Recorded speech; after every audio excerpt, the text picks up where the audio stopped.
Yung table 2 naman, i-group natin sila sa textural teams saka sa Group B, structural teams. So, meron tayong 1 yung early realistic approach. Papaliwanag natin. So, ayun po yung these young vendors are exposed to the harsh realities of life and chose to do something about it.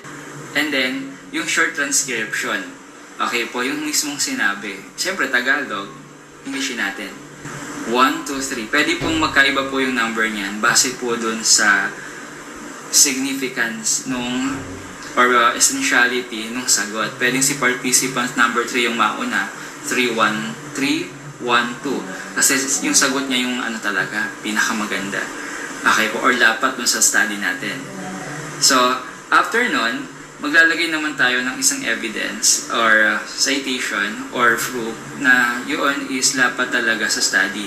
According to Philippine Commission on Women, PCW Policy Brief 2013. So, early realistic approach, transcription, tapos yung evidence po na. Theme number 2, experience naman.